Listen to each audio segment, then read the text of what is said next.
Amakhosi amazi ngabe uyakhula suke sekulesi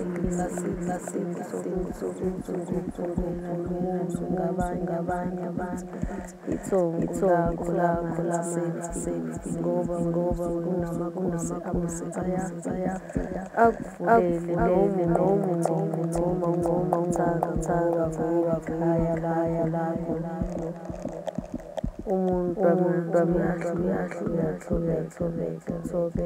yaze